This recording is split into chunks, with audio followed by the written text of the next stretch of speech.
Carter, and I'm the president of Monmouth County Alumni Chapter of Delta Sigma Theta Sorority. So as she said, we like to just thank you for participating in this summit here today. You're going to find that it's going to be very informative and very helpful. There's a lot of very useful information here at this summit. And I say this every time I attend one. Every year I come and I find something new that I didn't know the year prior. And I don't just say that because, I don't have anything else to say. I say it because it's true. And because I guess different experiences and different, circumstances, the questions that are asked, you'll find something that's going to be very beneficial. So I would encourage you to get your pen and paper out, be ready to take some notes. You have some dynamic presenters here. And I don't say that because I happen to be their sorority sisters, but they really are some dynamic presenters, and you're going to get some very useful information today. So again, thank you to Pamela Cofield and her committee for bringing this worthy program to our community. Thank you. Our webinar moderator come to you. This is Diane Lee Brock. She's been in our committee for many years, so she will be taking us through our webinar. So I present to you our moderator for the afternoon, Diane Brock. Good afternoon, thank you, and welcome to the summit. I have a few workshop instructions to go over as we proceed to our summit this afternoon.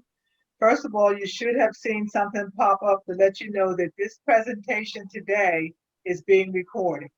So we wanted you to know from the beginning that this is a recorded presentation. And then at the conclusion of the presentation, we're going to ask everyone to everyone will be put on camera so that we can take that infamous Zoom screen picture. I'm quite sure we've been through plenty of Zooms and we realize that somehow or another we are not part of the presentation during the presentation, but at the end we will ask everyone to stay on so that you can be part of a picture that will be taken. However, if you choose not to participate in the picture, that's all right. Then we will ask you to turn off your video camera right before the picture is taken.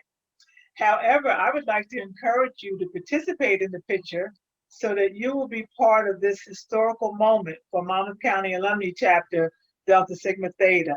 Our technology task force will be passing along today's summit to our journalist historian so that we can document our first Zoom summit.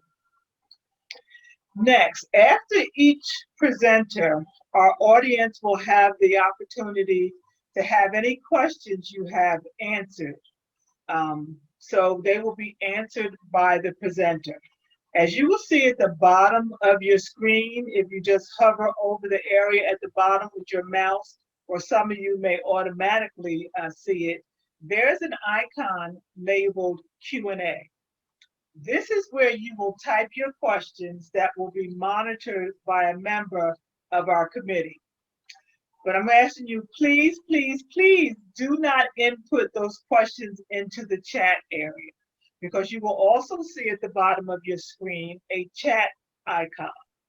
The chat for this forum will be strictly used by the committee, and then if you perhaps may have some technical difficulties or issues that we can assist you with, but the questions for the presenter must be typed into the Q&A portion at the bottom of your screen, not the chat. Okay, we will have a time restraint for all of our presenters as well as the question and answers. We want to be respectful of your time this afternoon because we appreciate you taking the time to join us. So we do not want to go over the 3 to 5 p.m. time frame. So if by chance you submit a question that we were not able to answer because we've run out of time, please be assured that we will get you an answer. Any question that is not answered today will be emailed to everyone who participated, because we have your email based on your registration.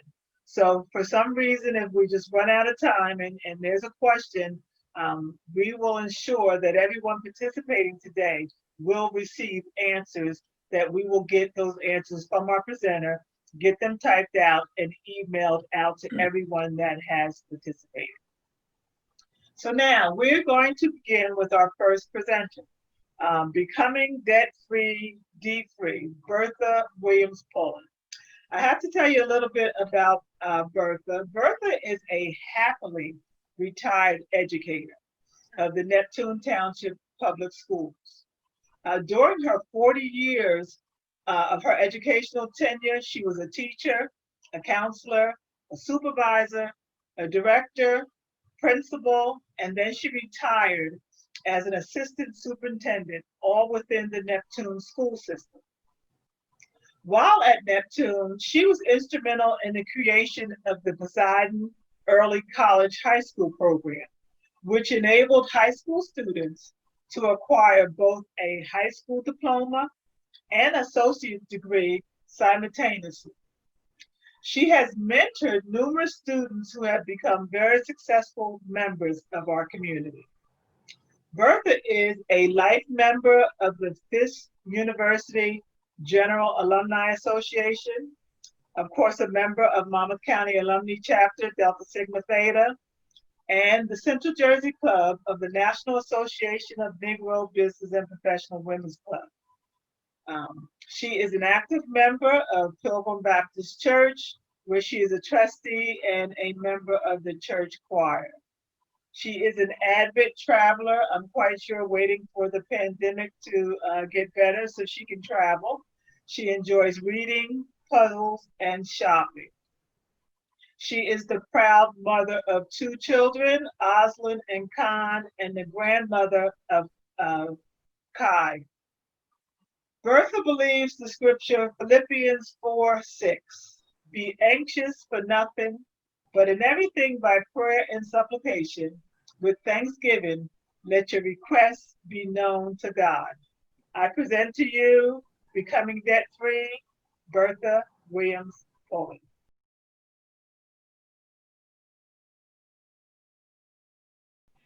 Good afternoon, everyone. As you heard, I'm going to speak about some reasons why we are in debt and what we can do about becoming debt-free, which I'm sure all of us want to do. Some of the reasons we are in debt is because of the way we spend our money, because we are not saving, and because we're also not planning.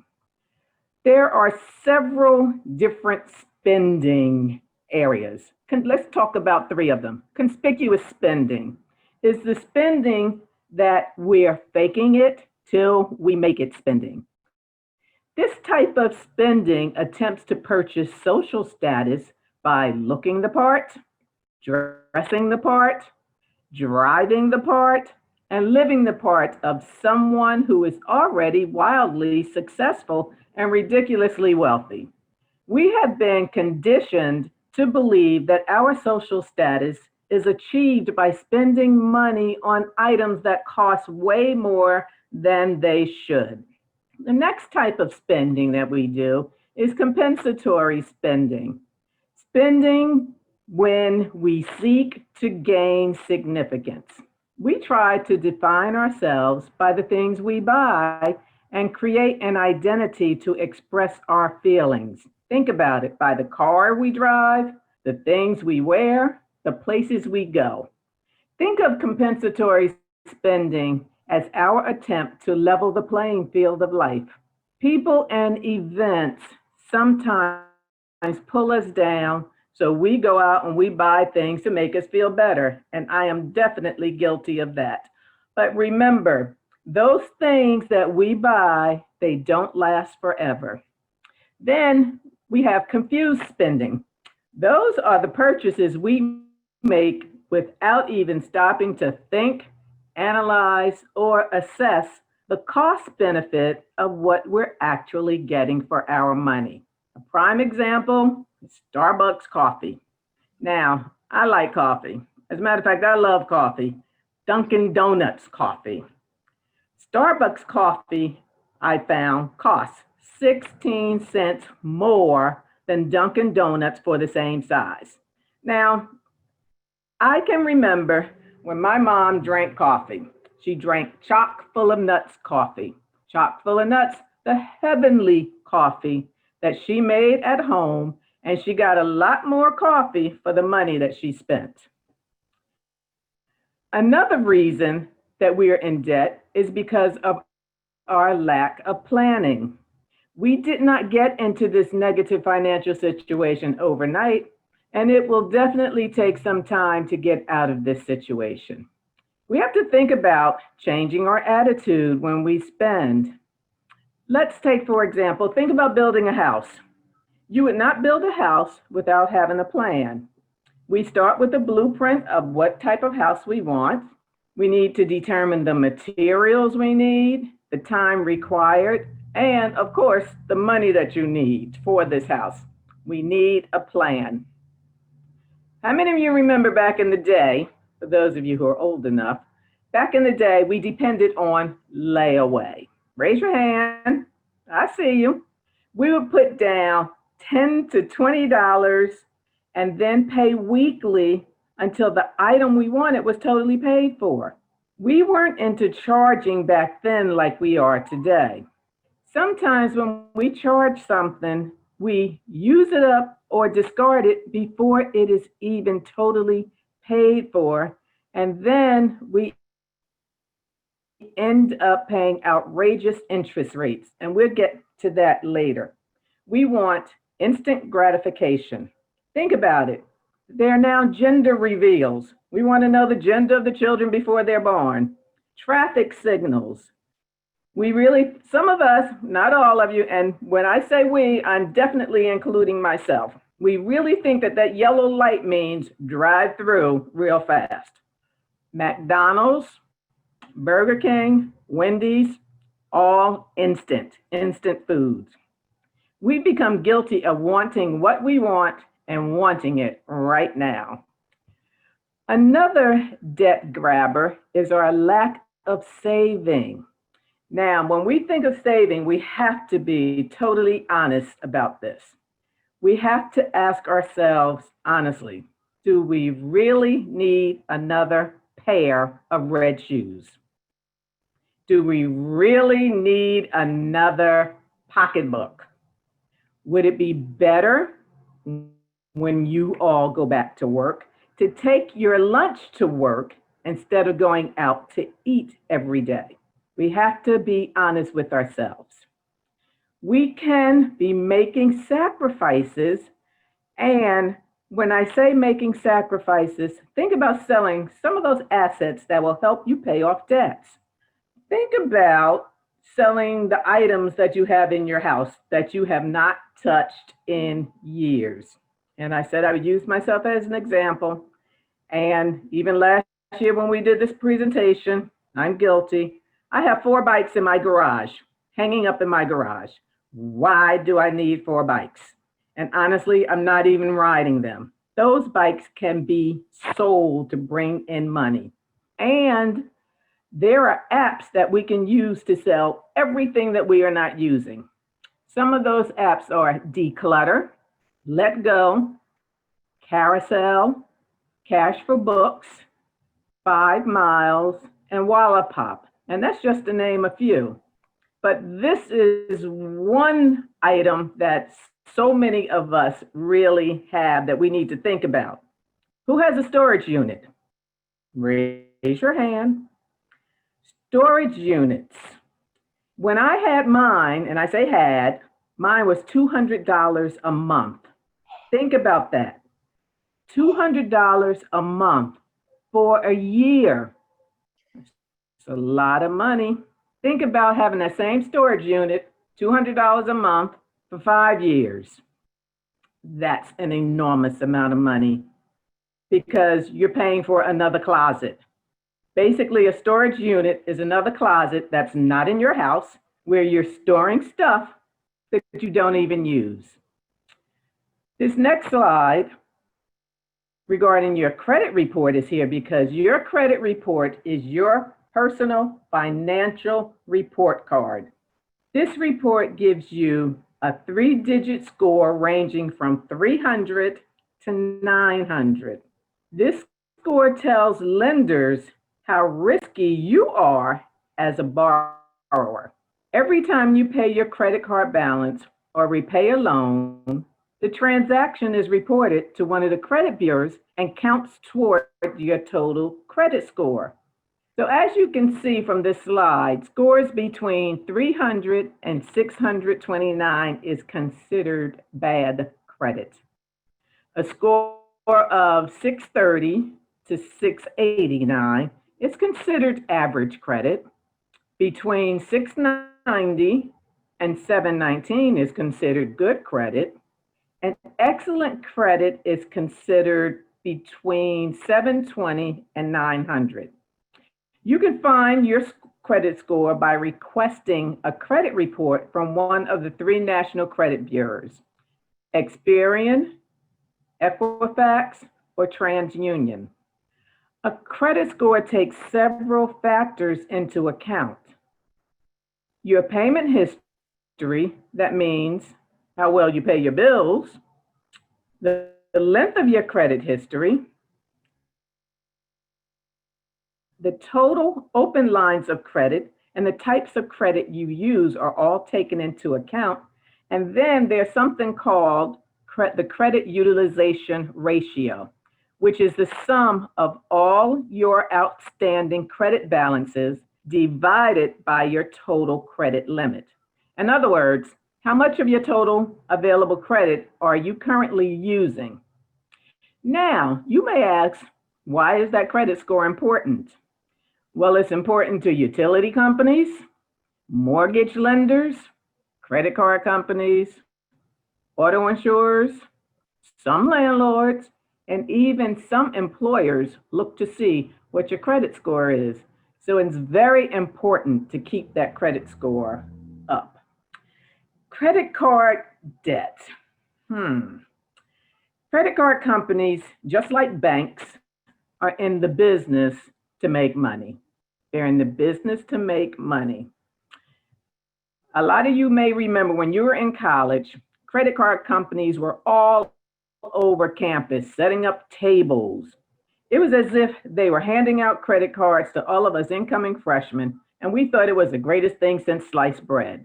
They were banking on the fact that we would take these credit cards and just spend, not realizing that once we did all that spending, they were expecting that we would not be able to pay the full bill at the end of the month. They counted on the students paying the very minimum, and then they would be collecting all of those humongous interest rates. So with credit card debt, you must make sure you prioritize. Can you go back to the other slide? If you are paying late fees each month, you are behind on payments. And if you're behind on payments, these must take precedence. They must take precedence over others because the late payments are going to snowball into larger payments very quickly. Another area to prioritize is to stop using those credit cards. And I, for one, know how very difficult this can be. Use your cash. We live in a world that wants us to believe that using cash is negative. It's another attitude adjustment.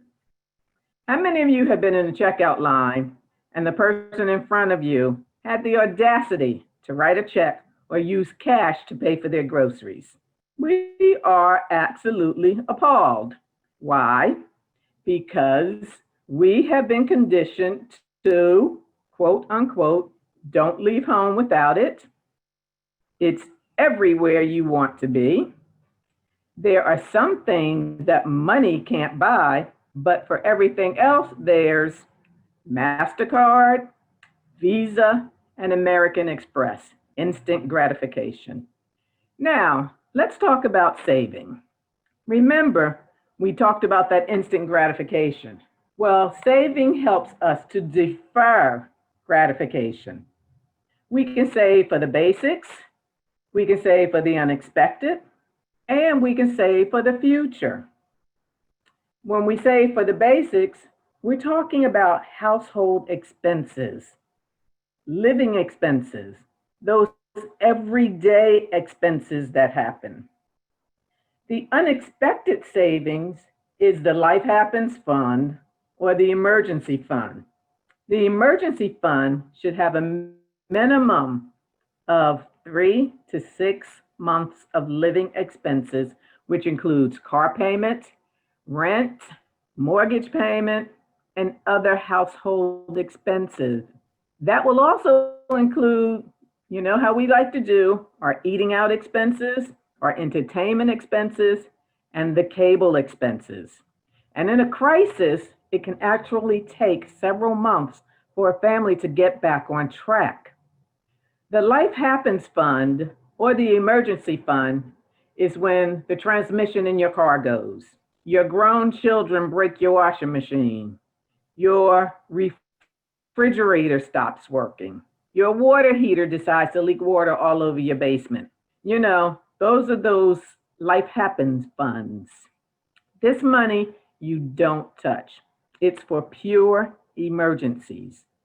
An emergency fund is vital to overcoming our reliance on credit cards because remember, those payments, they just bloom and bloom. The money in these funds can be placed in an accessible place in the house. My mother used to place her money in envelopes and quote unquote hide them around the house. Now, saving for the future is when we put money in simple savings accounts, CDs or certificates of deposits, investment accounts, retirement accounts, and or tax deferred accounts. Choose a simple savings account where you will be getting the best rates for your money. And I included the website www.bankrate.com. You can look into money market deposit accounts, which earn you interest, but you are limited to the number of transactions that you can make a month. Remember, it's your money. You're allowing the bank to use your money. So make sure that you are getting the best rates whenever you decide to place your money. Investment accounts will allow you to accumulate a nest egg. The best advice I received when I began working was to be sure to place my money in a 401 every month. Every year when I received a raise, I increased the amount of money that I placed in that account. I am so glad that I did because now, since I'm retired, I see the profit and I see the results of my savings. Excuse me, Ms. Williams-Pullen? You Yes. have 5 minutes. Thank you. Thank you. And there are several ways and very easy ways that we can save. Purge, get rid of that stuff you don't need, sell it. Use cash. You are not going to spend more money than you have in your pocket as you would if you use a credit card. Establish a monthly savings plan where you are putting a certain amount in your savings a month.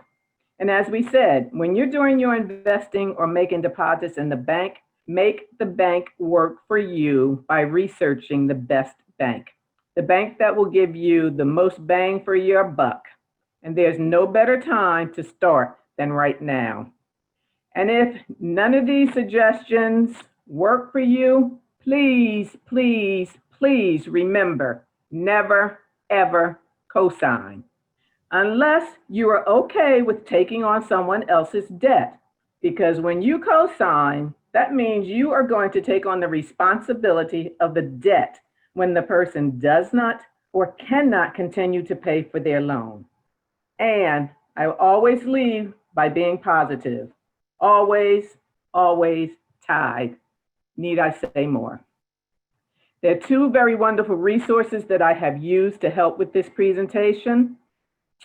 Say Yes to No Debt by DeForest B. Soares Jr. and the 21-Day Financial Fast by Michelle Singletary. Thank you so much for your attention and for being part of this virtual economic summit. Thank you. Thank you very much, Ms. Williams-Pullen. So now we have the point where we're coming for questions so that we can provide answers to any questions that you have. As a reminder, if you do have a question, please use the Q&A and not the chat. So our first question is, Can you list the three credit services, Ms. Williams-Poland? Experian, TransUnion, and Equifax. Okay, and your second question is the apps that you stated about selling your items. I guess we have people that heard that and are interested in those apps so that they now can sell some items out of their home. Wallapop,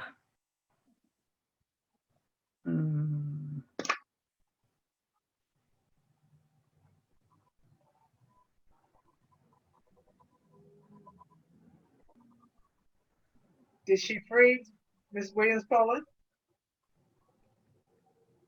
can you hear me?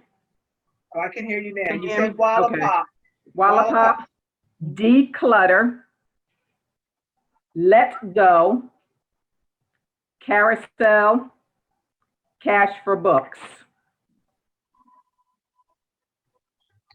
Okay, thank you. Are there any additional questions for Mrs. Williams-Poland involving becoming debt-free? I can say out of what popped out in my mind when she spoke about having 3 to 6 months of funds available as an emergency fund. Things happen in life, and this pandemic is definitely evident of that.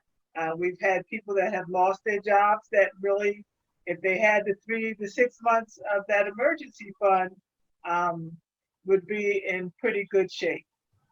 Are there any other questions? Thank you, Bertha Williams-Poland. You're welcome. We will now go on to our next presentation, and that will be Entrepreneurship, Small Business by Tasha Y. Brown. Tasha is a purpose-driven leader with 24 years of experience in the area of audit and accounting, information technology, risk management, business strategies across government, healthcare, life sciences, technology, and education industries. Tasha has a passion for education. She is currently a managing director with Ernst & Young in the firm's government and public sector practice, and she leads the higher education for the East region. Tasha is also a board of trustee member at Monmouth University, and she is the vice president of the Long Branch Board of Education, both of her alumni. She is both alumni from both universities. Through her role at Ernst & Young, she began working with diverse and veteran entrepreneurs interested in growing their business and connection with corporate entities. Tasha is a former technology adjunct professor with Brookdale Community College.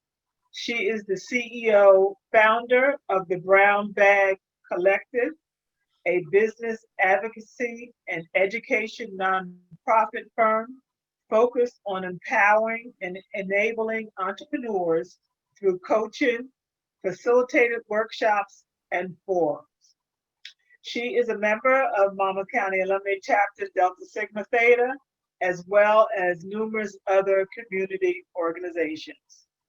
Next, you will hear from Tasha Y. Brown, Entrepreneurship, Small Business.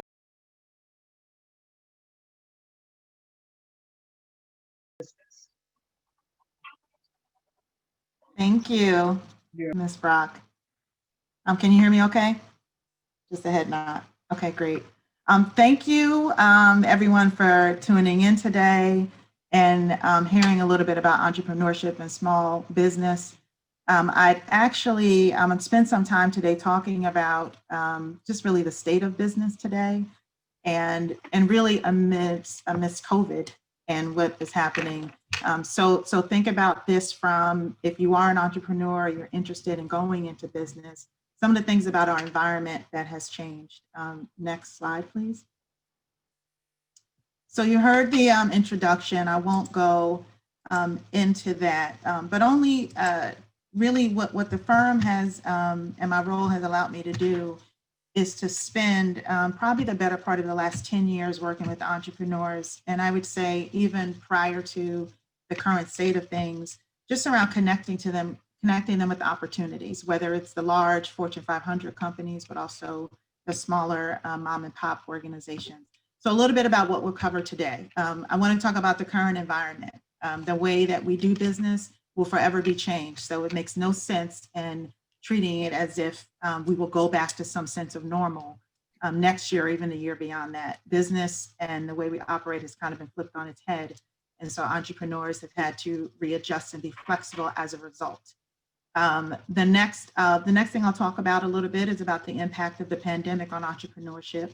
I'll dive into entrepreneurship by the numbers. I'm a numbers person. I won't bore you with a lot of statistics, but I will kind of hone in on the ones that are important.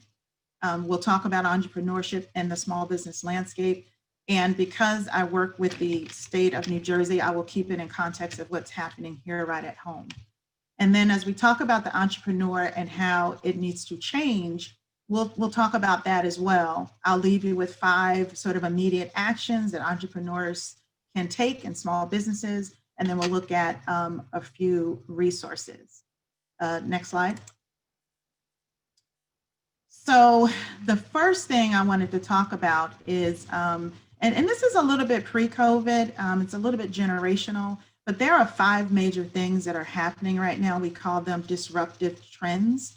That changes not only if you're an employee working for someone, it's changing, but it's also changing the way we do business as well. The first thing is around multi-generation. So for the first time, and if you think about it, this is the first time where we've had 4 to 5 generations of employees existing at the same time.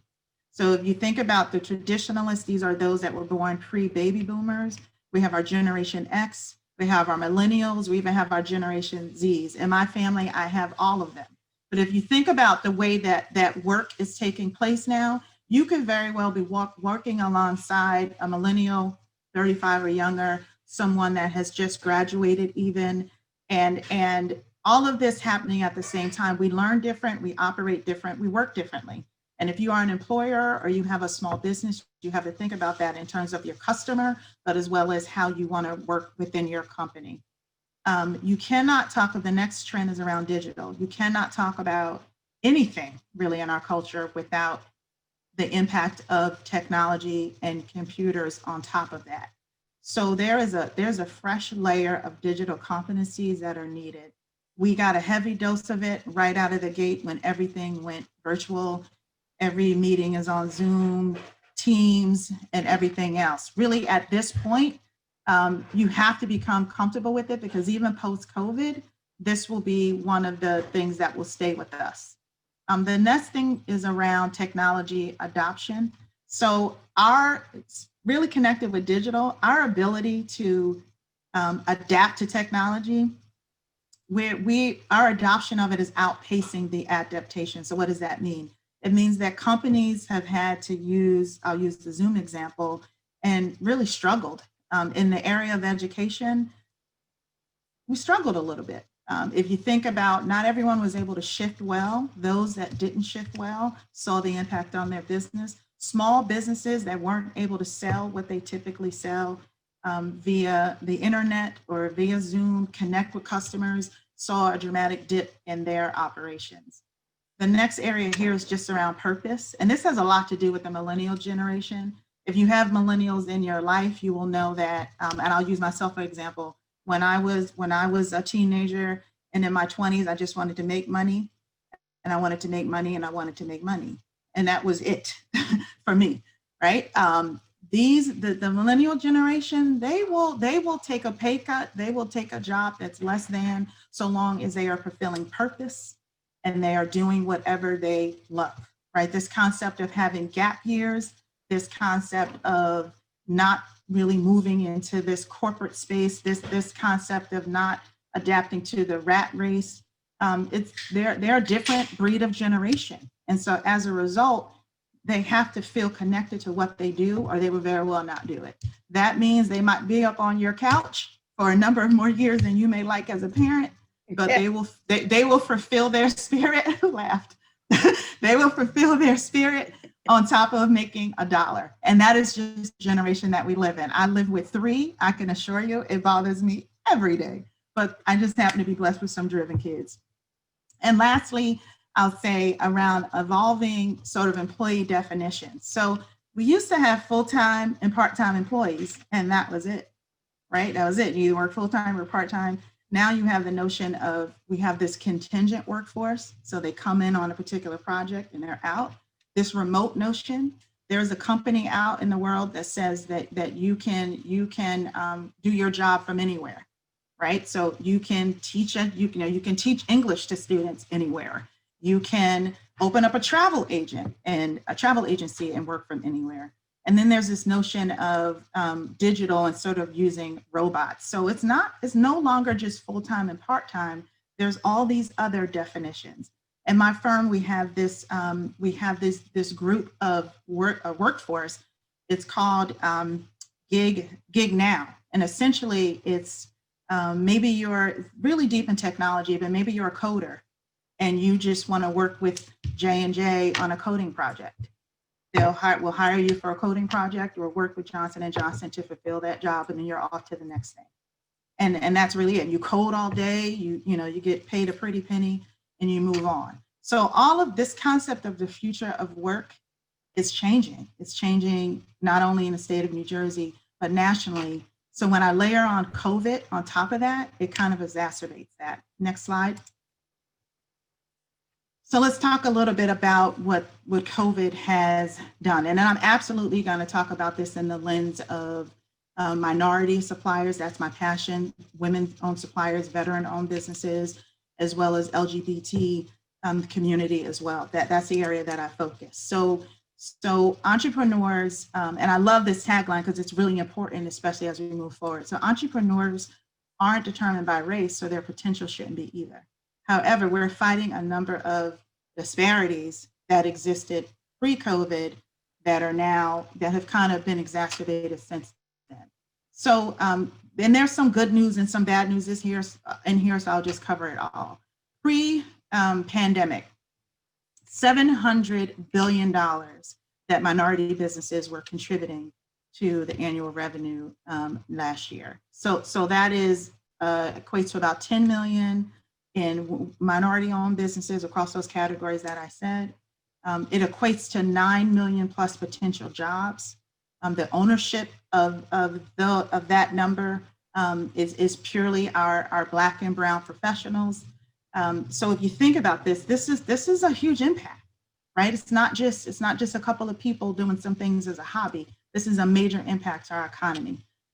We've seen in the last 10 to 12 years, Latinx, right? So that's Latino owned businesses increased by 46%. I see that in my own neighborhood here within New Jersey, but certainly across the state. And then Black and Asian owned businesses are following that model. And then more than 2 million Black owned firms existed from 2017 onward, and that equates to about 124,000 are operating in the healthcare and social services. If you are a entrepreneur or small owned businesses, pay attention to that point because I'm going to come back to it in a minute. So what has the pandemic impact? What has that made? So the PPP loan, if you're not familiar with this, that is the Paycheck Protection Loan. It was an incentive program for small owned businesses to keep their employees on payroll, to keep them running. Approximately 13% of minority suppliers receive that funding. Now, part of that is we didn't apply, right? Part of it is that. But then also another part of it is that it was very hard to navigate. If anybody that had to fill out the loan, it was a little hard to navigate. As time went on, other distributions happened.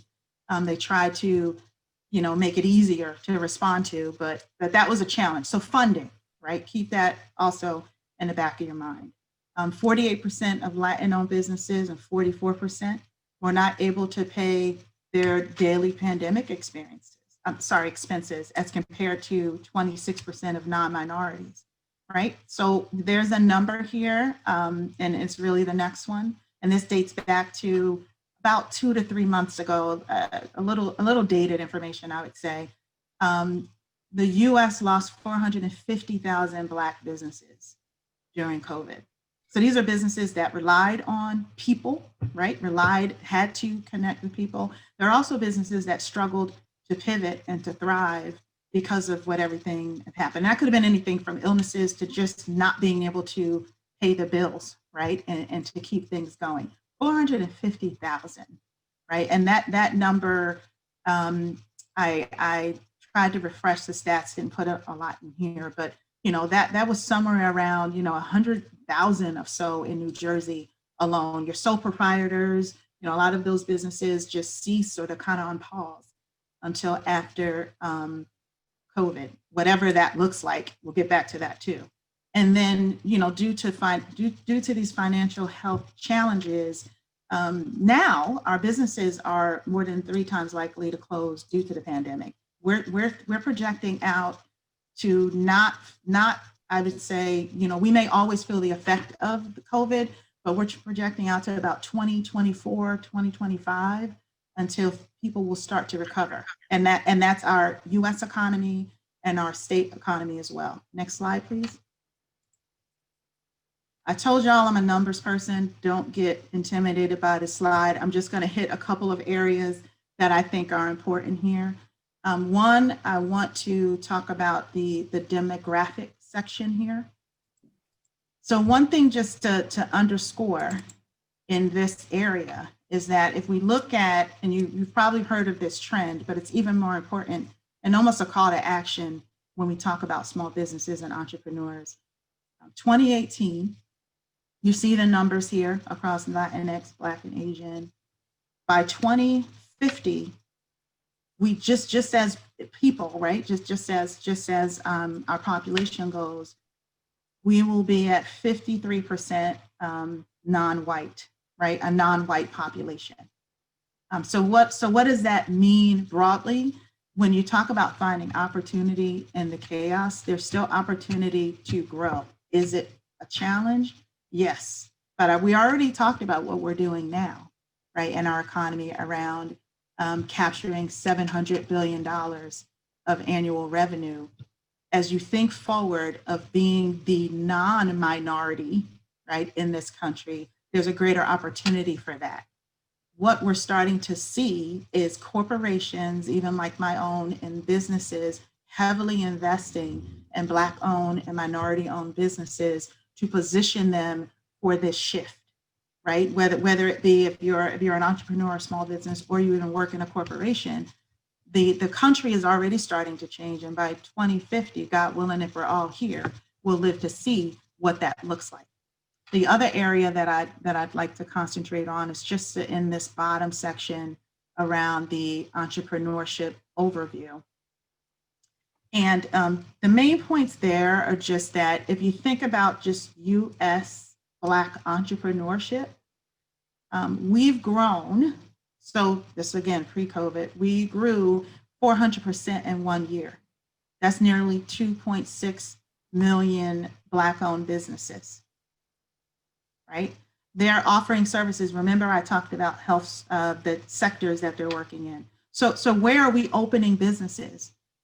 38% of our businesses are in healthcare and social services, social assistance, followed by repair and maintenance, personal, as well as laundry services. During COVID, we saw a lot of businesses open just around cleaning in general, right? We couldn't find. Excuse me, Yes. Tasha, you have 5 minutes. Oh, Lord. Okay. Thank you. No problem. So I'll get to the chase. So the industries that are popping up now are in the ones that I mentioned, but they're also around consulting and beauty care and a lot of those businesses that we frequent within our society. Next slide. Just wanted to talk a little bit about New Jersey. So what's happening in New Jersey? Our minority landscape is being driven by our Hispanic population. They're contributing at least to 20 billion in our state economy, and from our governor, at the state level, but then also some of our community organizations. Again, I talked about the programs that are popping up. The New Jersey Economic Development Authority has put 7 programs out there, kind of accelerated due to COVID, but out there to support businesses and people that might be experiencing hardships, all the way down to your local chambers of chambers of commerce, your African American chamber as well as some of your big entities that are in our community, like Pastor Suri's and his church, but also his foundation as well. So all of this is kind of coming full circle. I'm going to say next 2 slides. Next one, right there. So 5 things that entrepreneurs can do, some immediate actions. If you have a business where you have people, right, you're working with people, the focus is just to safeguard your people. We've already done that as it relates to COVID, but even more so. The next thing is around liquidity. We heard in the last presentation around, being debt-free. Equally as important as a business owner. So you need to find ways where you can look at how much money do you need to sustain your business. If you have lines of credit extended, you need to be as tightly coupled to your budget as well as your business plans. Next slide. If you have a business that's heavily reliant on customers, you need to stay connected to your stakeholders, right? Keep them apprised of what's going on. Keep your employees engaged, as well as staying connected to your lenders and your suppliers, and taking advantage of those programs that are equally as important, like the CARES Act and like a lot of the funding that are coming down through the state. And lastly, the slide around just doubling down and making sure that you're being as agile, flipping to digital if you can, adjusting your model. Last slide. There's tons. So a little hobby that I have is that I love to read, and I have way more business books than I can actually digest. But I did here not only list some resources, business resources within the state for business owners and small businesses, but as well as some books that are it doesn't matter what's happening, but they have some jewels in them that will keep you focused and grounded. So Rich Dad, Poor Dad, I'm sure everyone's heard of that. Start with Why, a great book around getting inspiration for being tied to your vision in your business. The Outliers is also a great one. And last slide is I'm concluding because I know I probably have 10 seconds left. So lastly, sorry I had to rush through that. It's a lot of information. I wanted to make my email available. If anybody has any questions or any information they need. These are a couple of quotes that stay with me. I guess 4 quotes that stay with me very often. And they really are connected to, driving and really staying connected to your business. I believe that you should choose a job that you love, you'll never work a day in your life. Extremely important. We have a lot of people that work, but they're not deeply connected to their career. And lastly, I love this one. There's 2 kinds of people, right? Who will tell you that you cannot make a difference in this world. Those that are afraid to try, and those that are afraid that you'll succeed. So also remember that. With that, I'll conclude. Ms. Brock, are there any questions? Yes, you do have questions. My first question for you, and I would encourage anyone listening that you can still have the option of writing a question in the Q&A at the bottom of your screen, and we'll get Ms. Youngblood Brown to answer that. So the first question for you, Tasha, are you willing to speak to high school students that are interested in entrepreneurship? Yes, I do that. Okay. I do that now. I especially love to talk to children, and I have this concept of kidpreneurs that is really important. So absolutely.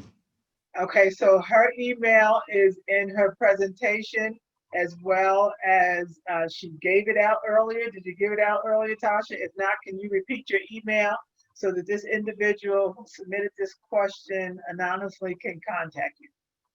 Sure, it's a mouthful. So it's tasha.youngblood.brown@ey.com.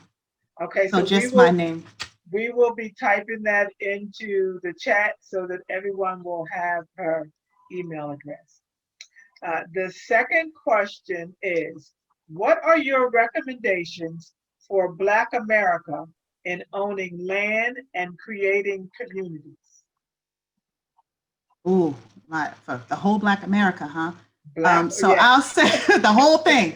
Okay, I'll say that. So I'm also a licensed real estate agent. Why did I do that? Because I think the one thing that always holds value is land, right? And it will appreciate and it will depreciate. And we've had real estate bubbles and such, but I always believe in land. This concept of creating communities. I mean, I'm not the authority on all Black America, but I will say that we probably don't collectively invest in real estate and work together the way we should. So I'm starting to see more of it, going back to those millennials that don't want to work for people and want to do what they love.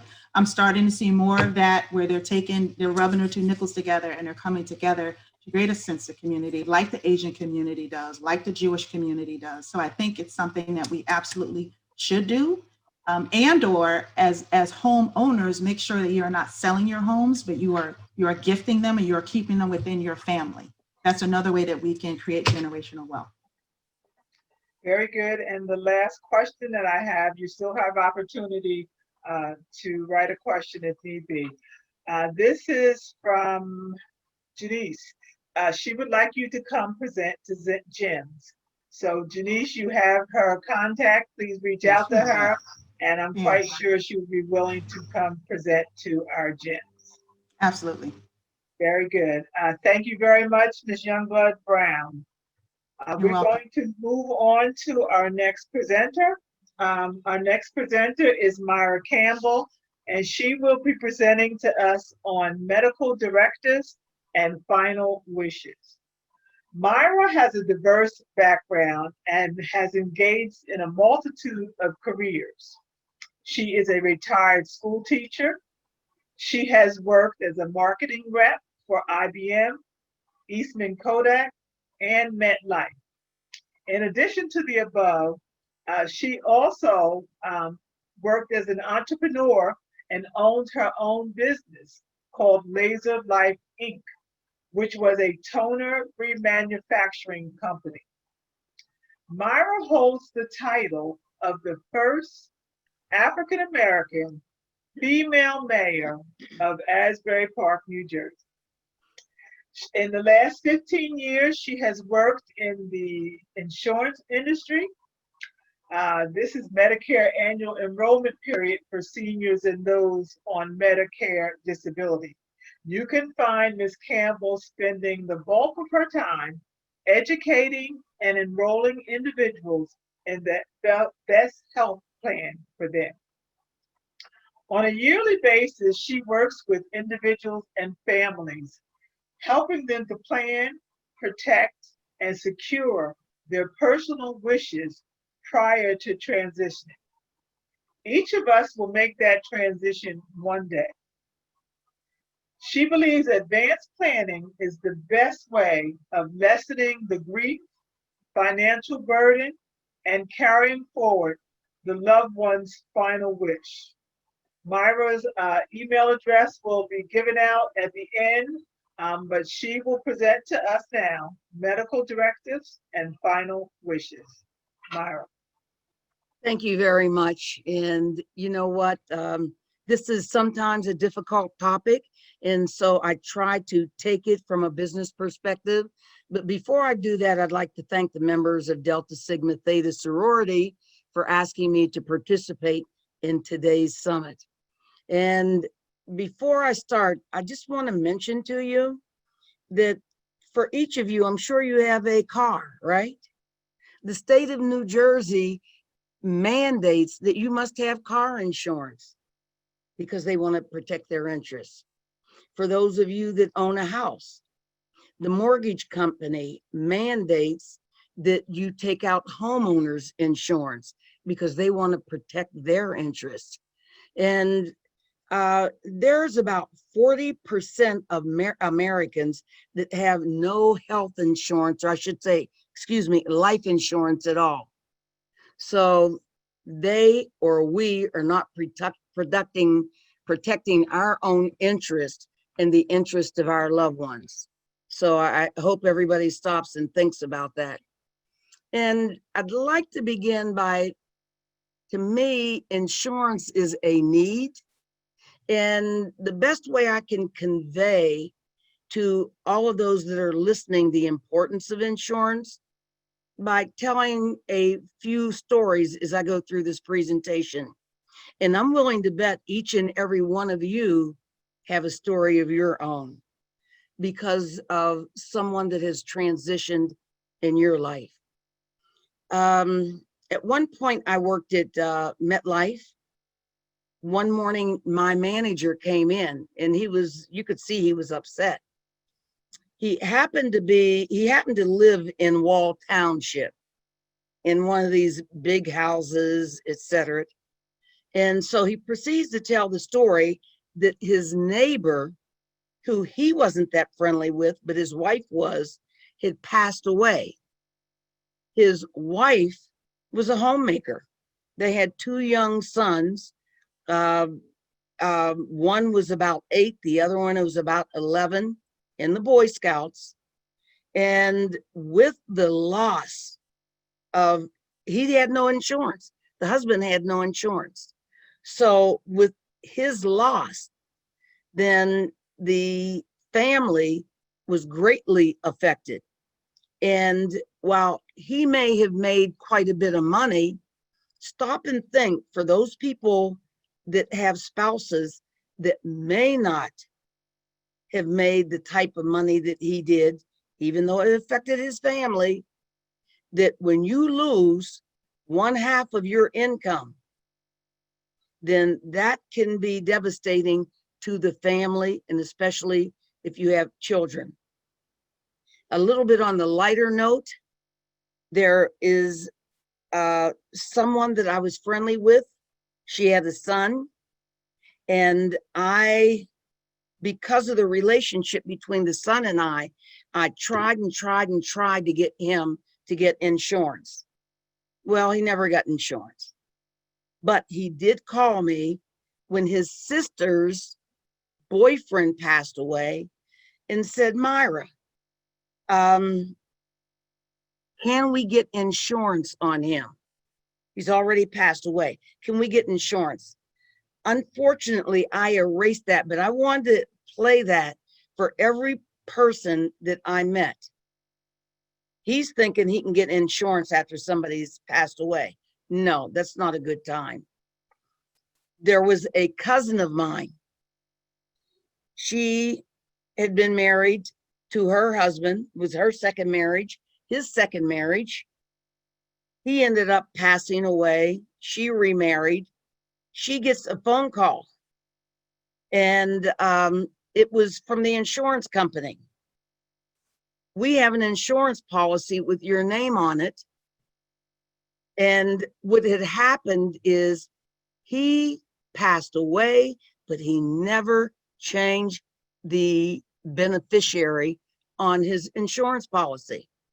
So his wife might have been really upset, but she wasn't the beneficiary. His first wife was the beneficiary. So I send out this message to you. If for some reason you break up with a partner, a spouse, etc., you better check those insurance policies, because if not, it's going to go possibly to somebody that you don't want to have it. Now, to get down to some of the basics about insurance, there is a thing called simplified issue term. And with simplified issue term, and sometimes you may see it on TV, there's no underwriting, which I'll talk about a little bit later. And so they will simply write the policy out to you. But I caution you, with any insurance policy, they put in 7 font print some of the details. So you better be careful. And for those individuals that have good, stable jobs with good companies, firms that you're doing well with, if you leave that firm, you need to check for any reason, whether you leave or for they downsize, do you still have insurance? That's one of the reasons why I suggest at least keeping a personal, individual whole life policy. But there's also another type, and there's numerous types of insurance policies, but there's also something called reducing term life insurance. So if you are a young person, you've just started, a family, you have children, then you probably need both a term policy and a whole life policy, because a term policy says that it is terminating, it will terminate. And so for the younger couple, you may say, for the best interest of my family, should something happen to me, then I want to make sure that my children, my wife, my husband, my children, that they will have the same standard of life as if I was working until they are able to leave the house.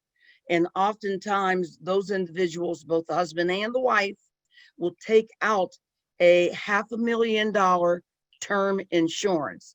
And if it's a reducing term, then as you get closer to the child, either finishing college, finishing high school, then the term lowers itself and you pay less. You may just want to take out a straight term though. A lot of people ask about whole life. Whole life is the level premium throughout the term. And some of you may be a little bit surprised at this, because whole life used to go, you would have to pay until you're 100 years of age. They switched that. It's now 120 years of age. So ask yourself, how many people do you know that live to 120 years? Insurance companies are in the business to make money, and that's what they do. You will ask, well, when's the best time to get insurance? The best time to get insurance is as soon as you can. And here's the reason why. I had one client and she had 3 sons. All 3 of them had asthma. They went through underwriting and the company granted 2 of the sons the policy, but 1 did not get his policy because of his asthma condition. And you never know what underwriter you're going to get. Now, keep in mind, if you get it at an early age, you pay a very low premium, but you pay that premium for many, many, many years. Once again, insurance companies are in the business to make money. And one of the most popular things right now is final expense insurance. And you may say, well, what's the difference between final expense insurance and whole life insurance? People that generally buy a whole life insurance policy, they will buy a policy for $50,000, $100,000, maybe $250,000. Final expense policies are basically, I know I'm going to pass away, but I want to make sure that my loved ones don't have the expense of putting me either in a mausoleum in the ground or, having to cremate me. So you sit down with a insurance agent, me, and what you do is you plan out everything. You plan out what type of service do you want? Do you want to be in a church? Do you want a funeral service to be in the funeral home? Do you want a mausoleum? Do you want to be in a ground? Do you want to be cremated? What do you want to wear? Who's the preacher? Where's the church? What type of funeral service do you want? you get to the very details of what you want. And I have to mention this, I recently had a friend that passed away in August, and she was in the hospital. Doctor came in and she said, do not resuscitate. And she said, I do not want you to do that. Her daughter, one of her daughters was there, and her daughter said, oh no, we're going to keep her alive as long as we can. And just for your information, the last 6 months of all deaths are the most expensive, because that's when they use everything to try to keep you alive, if that's your wishes. Her daughter also, and she had a booklet as to what she wanted. She wanted to be buried at a certain funeral home, and the daughter said, oh no, that place is not big enough. We're going to go somewhere else. The point I'm trying to make, and I planned on saying this a little bit later, select someone you know you can trust and will carry out your wishes. That is very important. Now, one of the things too with life insurance, depending upon what type of life insurance you take out, you may have to go through underwriting. And with underwriting, there is something called MIB, Medical Information Bureau. It's the same as the credit bureau. So whenever you go to the doctor, the MIB knows what your health condition is. And here's some of the things that they check though. When they go through underwriting, urine analysis, they may send a paramedic out to do an exam in your home. Driving record, they'll check your driving record. Have you been in prison or committed a felony? They'll look back 10 years for that. They may want your blood work, heart exam. What is your weight and height? Are you a smoker? Do you have high blood pressure? Are you a drug addict or an alcoholic?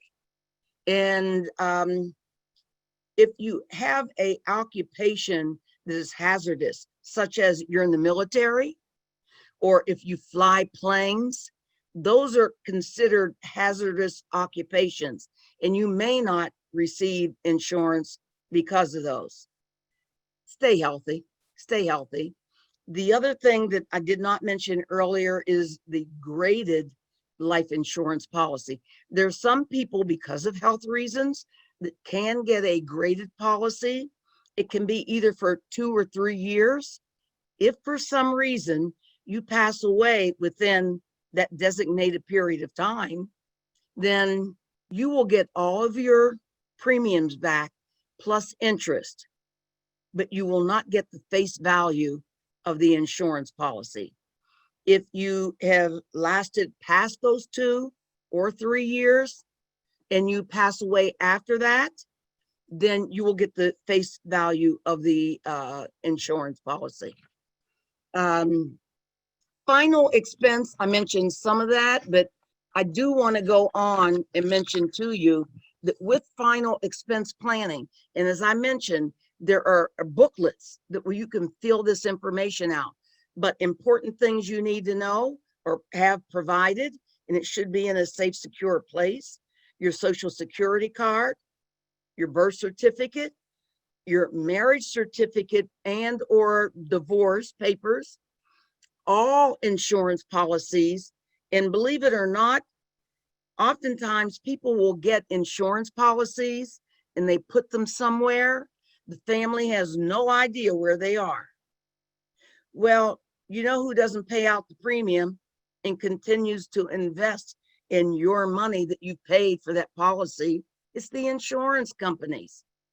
It is amazing how many insurance companies have people that have passed away and never claimed their policies. You need the name of your children, their social securities if they have one, the employer, the name of your father and mother, primary care physician, name and address, any bank accounts or any other type of investments need to be written down. If Excuse you me, have it, Ms. Campbell, you have yes. 5 minutes. Oh, boy. I Okay. know. Thank you. If you're in the military, you need a DD 214. And I could mention a lot of other things with that. I'm going to quickly, in these last 5 minutes, try to get through this. COVID, you know, insurance companies are paying out a whole lot of money right now because of the multitude of deaths with COVID, or I should say the Trump virus, excuse me. Let someone know what funeral home you prefer. I have to tell you just real quickly, there was a woman, a grandmother that left her insurance policy to her favorite granddaughter. Her favorite granddaughter cashed in the policy, went to Florida. The rest of the money for the funeral had to come for the remaining family members. So some loved ones do as you want them to, some don't. But anyhow, if you want any information and more about what I said, they're going to give you my email address and phone number. This is Medicare annual enrollment time, so that's where I'm spending most of my money these days, most of my time. It ends December 7th. Every year the plans change. Any referrals that you can pass on to me, I would greatly appreciate. If I have 2 more minutes, I can talk some more, but other than that, thank you, thank you, thank you. Thank you very much. Thank you. And yes, we do have questions for you. And the first question is, well, the first question is actually in reference to Will, so we're going to save that question for the next presenter. My sister paid into her term life insurance plan for 11 years. Then it lapsed because she lost her job. Is she able to renew that policy at the same premium? No, she isn't. But let me say this to you. When you have an insurance policy, you have 3 months. Once payments are not made, you have 3 months to pay for those policies. After that 3 months, you know, the policy is not available to you anymore. Okay, thank you. You're welcome. Your next question, do you serve out-of-state clients? We have participants that do not live in New Jersey. Do you service out-of-state clients? I am an independent insurance agent. I represent a number of different companies, but I am licensed in the state of Maryland, Pennsylvania, and New Jersey. Okay, thank you. And then one last question. Since it is Medicare, Medicaid open season, can someone contact you with specific questions that they have in reference to Medicaid, if it's not an insurance policy? Let me joyfully answer this, if I may. I'm not 30, 40, 50 years of age anymore. And so my activity in both Medicare, Medicaid, and life insurance is one that brings me joy because I'm able to service the community. And I'm not looking to build a castle anymore. I'm looking to help people. So yes, please contact me. Very good, thank you. You're If welcome. anyone else has questions, I ask you to please type it into the Q&A and we'll have Ms. Campbell answer your questions. Seeing none, we're going to move on to our last presenter, who will be KK Davis Daniels Esquire. KK Davis Daniels received her BA and Master's in Education from New York University. After college, she worked in various drug rehabilitation treatment centers, teaching math, grammar, and science in Spanish to Latino speakers of various nationalities to prepare them for the GED in Spanish. She later attended law school, receiving her Juris Doctor degree from Boston University School of Law. She received her law license from the Commonwealth of Massachusetts in 1980, as well as from the state of New Jersey in 1982. In 1987, she and her husband, Kevin Daniels, who have been married for 41 years and have 4 adult children and 5 grandchildren, joined together to create Daniels and Davis Daniels Esquire. In 2020, the firm celebrates 33 years in business. The firm is located in Asbury Park, and she represents litigants in the areas of personal injury, civil rights, criminal, juvenile, labor, family, matrimonial, employment discrimination, real estate, municipal, and wills and estate. Over the years, Ms. Davis Daniels has been a member of various legal, educational, and cultural organizations. She is a guest speaker at schools and community organizations. We are proud and happy to say that she has participated with Delta Sigma Theta's Economic Development Summit for a number of years. She, along with her partner, has conducted legal awareness workshops and has been on television speaking on various legal issues. I present to you now KK Davis Daniels on the topics of wills and trusts. Yay. Yay. Good afternoon. I want to thank the Deltas for allowing me to present today on this very important topic that is very close to me, that of estate planning, which it subsumes wills and estates. And I want to thank you participants for taking the time out of your schedules to listen to this topic. During the time of this pandemic, I have experienced many calls from people who wanted to finalize their wills. At the beginning, I had some people that were somewhat panic-stricken because they had not finalized their estate planning documents.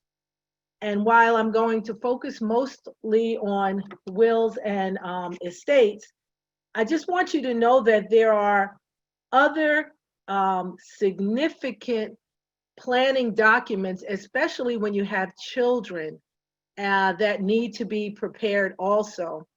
And some of these things can be very cost effective when it's done in advance. Whereas when it's done later, it's more expensive. For instance, if you have a power of attorney, which is a very inexpensive document to prepare, you can have a general power of attorney, you can have a durable power of attorney, and you can have a limited power of attorney. Within all of those power of attorneys, you can have a medical availability, HIPAA availability provision that goes along with it.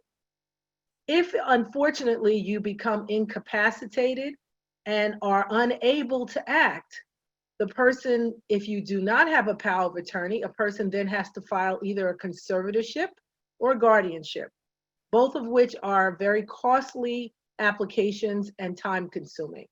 So planning is critical. And so I say this because everyone should have a power of attorney while you have capacity to give it. Just going back to something one of the presenters said, you cannot get a power of attorney for a person who no longer has capacity. I get calls from people who tell me, my mother has Alzheimer's, can she give me a power of attorney? A mother does not have capacity anymore, and no reputable attorney will in fact give that person a power of attorney because they don't have the capacity. So what is the purpose of estate planning? First slide, please. The first purpose of estate planning is not just wills and estates, but it's planning and making sure you list what happens to your assets after you pass on. One of the concerns that people have is people have businesses. Going back to another presenter, people have businesses where their family doesn't know anything about their business. When you go to an attorney for estate planning, everything that everyone has spoken about is discussed. What assets do you have? What agreements do you have? What contracts do you have? What leases do you have? All of these things are discussed during your estate planning. Another thing that is critical, which has been alluded to, is people have 401ks from jobs that they didn't know they had. People have 403bs, they have retirement funds, they have life insurance left to prior relationships, be it mates or significant others. The purpose of the estate planning is to allow you the opportunity to look at everything you have and make decisions in advance of you becoming unable to make those decisions. Next slide. Next slide, okay. Now, another reason that people do estate planning, and especially when it comes to trust agreements, is to avoid taxes. New Jersey is one of the few states that still has inheritance taxes. Inheritance taxes are determined by the class of the person that you are. New Jersey is listed into different classes, Class A being persons that are mates, parents, or children, and stepchildren. Class B are brothers and sisters. Class C no longer exists. Class D are nephews, nieces, and other relatives and persons. And Class E goes into a charitable donation. Each of the different classes, depending on how much money is being given to the person, pays taxes on the money they receive. However, if you plan properly, there are clauses you can put in your estate planning that can avoid the estate tax, meaning you can allow your estate to cover the inheritance tax that some persons will receive. However, the income taxes are very difficult to avoid because anyone who receives anything from you has to pay taxes on that which they receive. Next slide.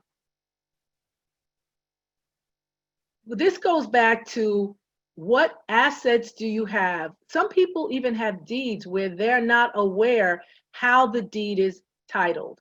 So for instance, if you're in a blended family, meaning you and your mate married and you and your mate she had children before the marriage, or he had children before the marriage, and maybe you have children together, which happens in these days, and you buy a house together, and you don't title the house as a joint tenancy, you make yourself a tenant in common. Joint tenancy gives a right of survivorship, meaning if I marry someone and I pass, my interest goes to my mate. Similarly, if they pass, their interest goes to me. But in a blended family, many people hold title as tenants in common. Well, what happens is if I don't have a will and I don't realize that I still have title to my property in my mate or my ex-mate, if my mate or my ex-mate passes, that property goes to their children. A percentage of it goes to their children. So you now can have ownership in a home that is also ownership with stepchildren that you may or may not have a good relationship.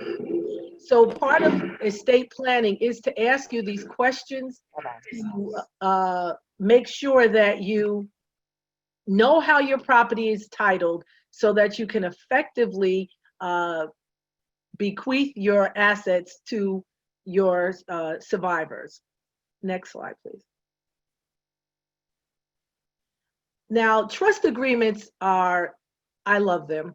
I do a lot of family law, and what family law we do is we make up contracts for people who unfortunately got married and their marital contract didn't work out.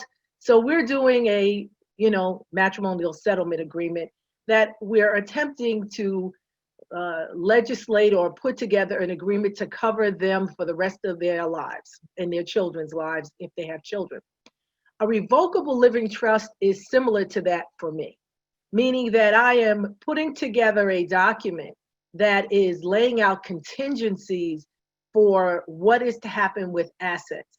What's beautiful about a revocable living trust is you can, in fact, pour over all of your assets into this trust, which means your assets never are presented to probate. Wills are open records. In other words, if you die and you leave a will, a person has a right to access that will. And that means that they will know whatever's in it and what it can go to. A trust is not like that. A trust is a private document that never gets presented to probate. But you must hold on to the trust agreement, because if you take your property and you put it in the name of a trust and you lose your trust agreement, the person has great difficulty settling the estate, because the trust is the blueprint by which you've laid out what you want to happen to your assets in a more detailed manner. A trust also allows for more flexibility, where I'm permitted to explain to people why I'm doing this and why I'm doing that. Another reason that trusts are important is that you can change them anytime you want. That's why they're revocable. You can decide, you know what, my son, I don't like how he's behaving, or my daughter, and I decided that I will give them their inheritance, but I will string it out over 10 or 15 or 20 years. You know, if I had more time, I have lots of little stories to tell you. But one that was most interesting was a young family I knew that inherited quite a bit of money from an aunt, but they fought. All the family fought. And the aunt had a provision in her will that if they were fighting, everything would be sold and they weren't going to get anything for 20 years. They fought, everything was sold, and instead of them having access to this during the time they could have really used it, all of them are getting their assets at age 70 and 80. That's what's good about wills and trusts, is you can lay out exactly what you want to happen with your assets and to whom you want to give them to. Next slide. There's a lot of options that you can do with regard to inheritance. You can, in fact, put together a trust agreement where, let's say you want to give a nephew $100,000. You can decide during the life of the nephew to, in fact, give him some of the money and then change what you give him when you pass on. Additionally, you can look at the tax consequences people are going to suffer when they receive this inheritance, and therefore in the trust agreement, you can have the money given to them over a period of time to minimize the tax consequences. There's just a lot of ways to effectively distribute your assets to whatever beneficiaries you name. Next slide. Well, you heard us, Myra was talking about the what we call the Advanced Healthcare Directive and Living Will. Other documents are Memorandum of Understanding, which incorporates a lot of what Myra said with regard to your planning. Other documents, such as the different types of powers of attorney, these are all part of estate planning. Whether you have a small estate or a large estate, you ought to have all of these documents. When a person dies without a will, that means that they are dying intestate. That means that a person has to make an application to be named administrator of the estate. If the person had a significant other that they shared a lot of time with, that significant other does not have greater priority over children or parents. So that person applying to become administrator is considered last, as opposed to a sibling or a child or a parent. That means that the person you've lived with, that you've expressed what you want to happen, how you want to be taken care of when you pass on, has no authority to make any decisions unless the family gives them the authority. I have too many cases, because most of the cases that I have that are contested are cases where people die intestate, where people don't take care of the asset, and next thing you know, An asset that could have been paid for by the family is now in foreclosure. And the family has a hard time, if they can, of salvaging it. Or the property has a lot of tax liens that are on it because the person died intestate. Another thing about dying intestate, which is of grave concern to me, is the bond. You must pay for a bond. If the property is valued at $300,000 and you have good credit, the bond is about $3,000. That is renewed every year. And that, if you do not have good credit, oftentimes persons cannot qualify as the administrator of an estate. So planning and naming your executor and your alternate executor is critical. Similarly with power of attorney. Power of attorney gives a person the ability, you control it, and you can always void it whenever you want. But you control the ability to say what person or persons have the right to make decisions regarding your finances in case of if you become incapacitated. And during these times, unfortunately, this is a very real situation. Last slide. Next slide. Okay. Well, while people should review their estate plan, you should get one. I mean, it's all well and good to review it. I have had a recent case where a man came to review his because his wife had passed on. The first day he was in, he merely cried and cried. It was a long-term marriage, and he knew he had to make changes, but he had a will. And after the first visit of him crying and being emotional, I sent him home, and then he came back the next day, and we finalized it. He at least had prepared an estate plan and a letter of understanding and a bunch of other legal documents. Most of us don't have even the first. What happens oftentimes, some of our people in this country that don't look like us, they prepare a will when they turn 18. They revise it when they get through college, and then they revise it again when they get married or have children. My clients that happen not to be African Americans will say to me, when can I change my will? When they're getting divorced. And I'm sitting there thinking about how many of my clients don't even have a will. So you review, but get it started first. Give yourself your estate planning documents. Prepare so that you have your assets in a very concrete form so that people know what you want to happen with whatever it is. KK, you have 5 minutes. The last thing I want to say is that during this time of COVID, our office has available, we have done Zoom meetings, and I prefer that over Teams. And I've had people that between emailing or faxing documents, we have prepared their wills.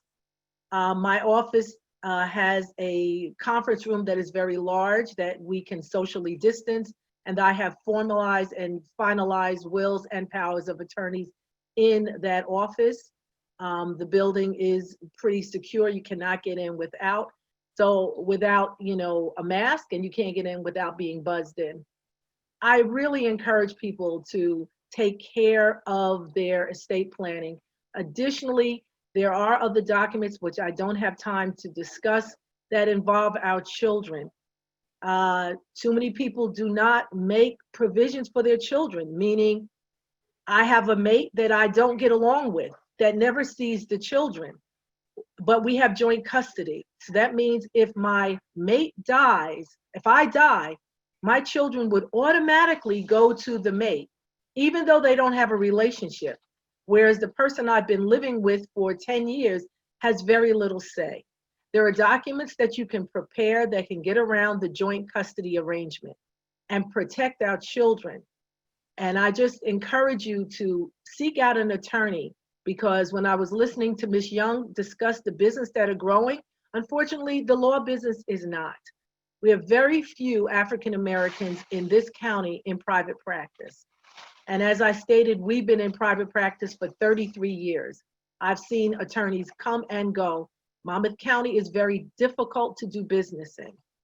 But I just encourage us to seek out attorneys and get your estate documents and other documents related to your family prepared. Thank you very much for having me.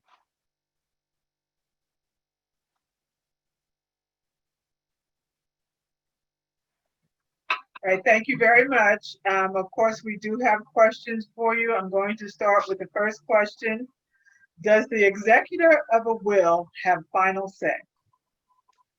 Yes, the executor does.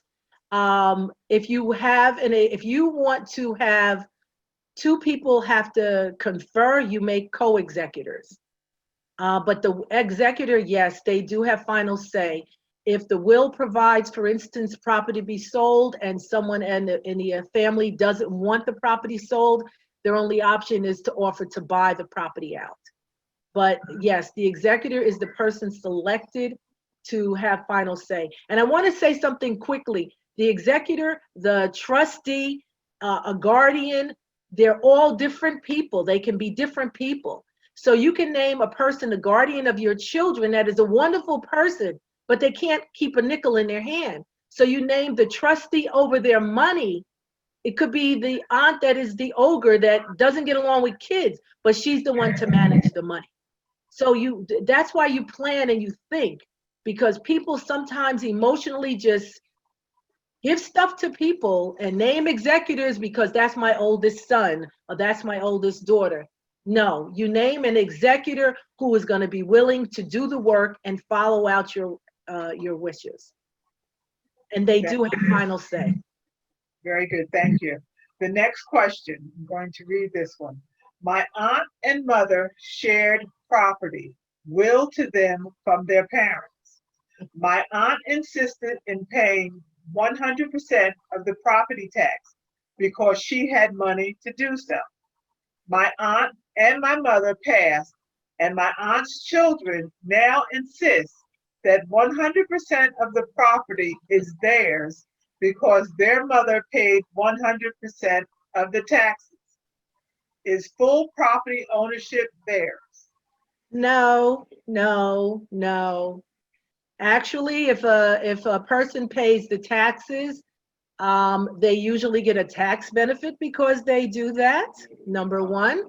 Number two, the property that is owned by the aunts, and if no one had a will, it goes to the children. If the persons want to get their portion of the asset, they have to file an action in partition. There's a specific action in partition for people who inherit property. I'm actually doing 4 cases like that now. And it's a formula to determine what credit that the aunt that paid the taxes. But one thing that's interesting in the question is the mother paid the taxes, not the children. The mother paid. So that doesn't affect the heir. It doesn't affect it. Sounds like a law school question. But the people who inherit now, they didn't pay the taxes. The people who paid the taxes are no longer here. You don't get a benefit for retroactive paying of taxes. Very good, thank you. I hope that answers your question. The next question, and I'm encouraging you, please, if you still have questions, type it into the Q&A and we'll add them on to be answered. Your next question, sorry if I missed this information, but where do you get estate planning papers? Well, there is okay. I don't agree with people doing their own documents. I feel that estate planning is really important. And if you make a mistake, you're dead. I mean, everybody's saying passed on, you're not here. So you've made a mistake in your estate planning, you're not here to correct it. Going back to the statement Myra said, you gave your life insurance to your favorite granddaughter or whatever, thinking she was going to pay for the funeral. Well, no. If you want that, you have to do things to make it happen. I mean, they have forms online. I always shudder when I see these commercials because you're making plans. You don't become an attorney because you read stuff. You know, if I stub my toe, I don't need a doctor. But if I break my foot, I need a doctor. Planning your life and what happens with your assets after you're gone is something where you need an attorney. I just really shudder. So the forms, they're all over the internet. You can pull them up, you can do it, and I just pray you do it right. Can I speak just a second on that? Sure. And KK and I are friends, so I'm very much in support of her. But it has been told to me also that when you go online or you get documents to secure your will, your trust, your power of attorney, etc., it is not state specific. And if it's not state specific, Right. each state has different laws, Right. and you need to be sure that there is someone in your state that knows the laws of your state to make sure that it's valid. That is true. I cannot perform like my friends in other states. I can't do their wills. I'm not licensed in any other state other than Massachusetts. So I can only do wills in a state for the state of New Jersey. And yes, that is another factor. But you can get the documents online. You know, you can download whatever you want. They will even tell you how to do it. I get very perturbed when I see that. You get what you pay for. Right. And mistakes, if you make a mistake, a significant mistake, the surrogate will throw the will out. They won't allow it to be probated. So, you know. Okay, so do we have any other questions for KK on wills of trust? Or actually, we have a few minutes where we could go back, and if you have additional questions for Bertha Williams-Pullen on becoming debt-free, or Tasha Brown on entrepreneurship, or Myra on final wishes, we have a few minutes where we can take questions for any of the presenters. Diane, I have a question. For some reason, I'm not able to type it in the Q&A, but I had a question for KK because I just wanted her to address this, because in her prior presentation, she did say that we should be careful how we will things to our children. I think you were saying that, like, if they had outstanding debt or had like, Oh, yeah. on welfare, received welfare Oh, and stuff. yes. Yes. So could you address that? Yes, I always ask before because I'm not allowed to tell people what to do, but I do explain to them that if you have several children, and I've had clients that had several children, and one had been on welfare all of their lives or in and out of prison, or substantial child support obligations or substantial IRS obligations, all of these people, when you will money to them, you're giving the money to the welfare board. Welfare is a grant that goes to the recipient, but they sign a property bond. And when they inherit any money, the welfare board goes right in there and takes whatever they're entitled to back. If you owe fines and, public defender, motor vehicle, I had a young kid owing out $50,000 in motor vehicle fines and everything. And every dime his grandmother gave him went to the motor vehicle as well as public defender office. So if you have a relative that you're giving assets to and they are leveraged because of unfortunate a criminal background or a welfare background, etc., you have to become very creative with regard to giving them anything. And I have been able to do that, but it's not something I would put across the airwaves. But I have been able to explain to family members that you can't give your daughter that $25,000 because the state of New Jersey will get it. And even if she gets the money and say it slides through the cracks, when the state looks at these wills, because they come after you for fraud because you're not entitled. You're not entitled if you've received lengthy welfare, and if you have fines and other things that are owed to the government, IRS, anything that shows up on a property tax, a title search. any of those obligations have to be paid. So yes, I do encourage people. I ask them these questions and I explain to them, what happens before they start telling me what to do. Okay, I have one more question for you. KK says, my father passed away 10 years ago and he had money in a credit union and I found it, but probate told me I need an attorney in order to get the money. Is that true? And if so, what's my next move? Well, yes, because his estate wasn't probated in 10 years, so nobody was an administrator, I take it. So you have to file for administration of the estate. If that's the only asset, I mean, you can speak to an attorney and they can advise you what to do. I really don't know if there is no one contesting. But the problem is that you have to pay within 8 months of a person dying, you're supposed to file their final tax return. And if there's any, if you're a Class D beneficiary, you owe money on the estate that you inherit, and you owe interest every year. It's a 10% penalty for every year. So it depends on, if it's a substantial amount of money, et cetera. There are some ways when a person dies right of way that if there is a small amount of money that they give you a limited administration ability and you're able to just clean out one bank account. So seeing an attorney would at least advise you which way to go. So the questionnaire says, no, he lives in South Carolina and no one is contesting. It's just me and my brother. He lives in South Carolina. You have to get an attorney in South Carolina. He died in South Carolina?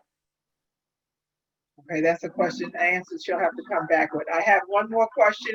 If I am the executrix of a parent's will, can I relinquish it to a sibling? If the sibling was named as the alternate, yes. If not, then that person has to make application to be the administrator, because the executors are named in the will. But you can relinquish and it should have an alternate. And if they don't have an alternate, or if the alternate can't act, then a person has to apply for administration, although they will take the terms of the will. Okay, I think that ends our questions. I do want to say I did omit to give Myra's email and contact information at the end of her session. So I typed her email address in the chat, but I just want to repeat it for you. It is mycamp30@gmail.com. That is the email address for Myra Campbell. So thank you all for participating. Thank you to our presenters. As usual, you have presented a wealth of information. I'm not quite sure I'm ready to start a business, Tasha, but thank you very much for that information. And Bertha, you know how we stand with being debt-free. I don't owe a penny to a credit card or anyone, because that has always been a passion of mine. Myra, after presenting for so many years, I've heard her, I have, put down my final wishes. So it is in black and white for my family. And KK, you know all about that will and trust that I'm trying my best to finish it up. But it's because of your presentations that I know I have learned. So I'm hoping that the community that we've shared this with today will also have gained some information and will be ready to proceed and do things that will better their lives. I'm going to now turn this back over for closing remarks to Pamela Cofield, who is the chair of our Economic Development Committee, and then to Myra Key Carter, who is the president of Monmouth. If I may, someone asked for my contact information. I can give them my office number, which is 732-774-1111. And the office email is itislaw, ITISLAW @optimum.net. Very good. Thank you. Thank you. Pamela? Thank you, thank you, thank you. To all our panelists, I just say you did a spectacular job.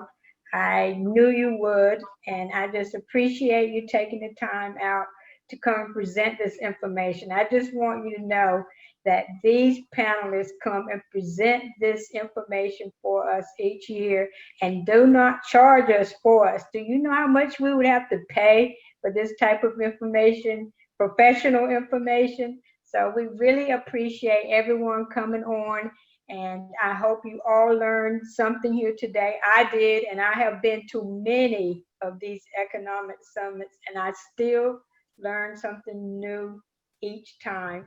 I thank you, and I appreciate you, and thank you, Diane. You were a spectacular moderator. You did an excellent job. We appreciate all our panelists today.